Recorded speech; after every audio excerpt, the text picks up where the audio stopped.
Hey everybody, I'm going to do this video today about why Katherine and Charlie broke up. And I have about 5 different things on my timeline in the notes that I've taken that have made me realize that Katherine and Charlie's relationship took its course. And I'm going to talk about some of the factors that kind of led to the reason why they weren't together after the murder. And some of these things, I think that the timing is pretty key and kind of strategic on Charlie's part as to why he distanced himself from Katherine. So let's just get right into it. And I believe that one of the first reasons that Charlie began to distance himself from Katherine was that he realized that Sigfredo wanted to get back together with her.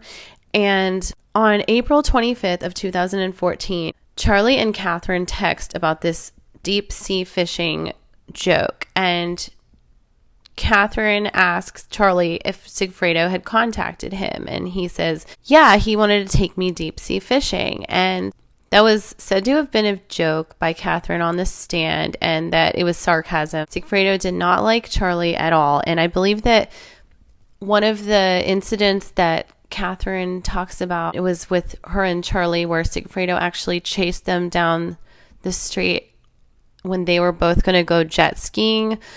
I think that happened around this time of April of 2014. So I think that Charlie got spooked by Sigfredo's anger, but maybe that got the wheels turning that Sigfredo would be a great hitman because he had this unbridled anger towards Charlie. Maybe he could channel that anger towards his brother-in-law. So the next thing that we see on the timeline is the June 28th through July 4th Key West trip that Katherine and Charlie took. And this was said to have been kind of their last hurrah.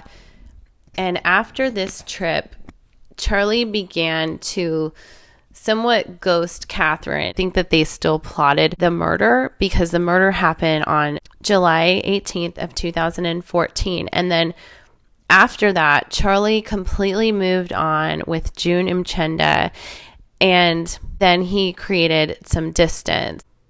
So Katherine and Charlie still continued to talk about finances, and Katie asked Charlie for favors, as we see in the video, Katherine's gifts, and there was still communication. They still did refer to each other as best friends, but Charlie urged Katie to take vacations with Sigfredo. He urged them to get back together and keep the peace in the home.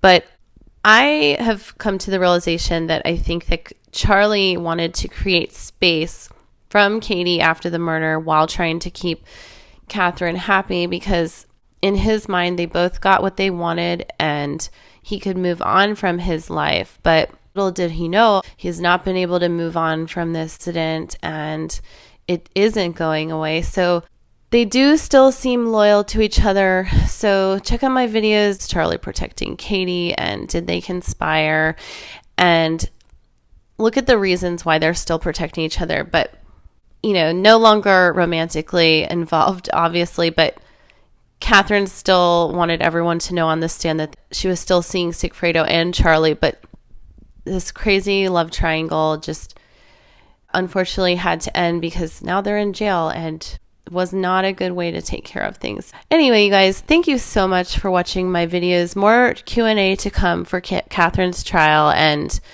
hopefully justice for Dan will continue and we will see what happens with Katherine's trial in February. Okay, you guys, have a wonderful day. Thank you for watching. Like and subscribe.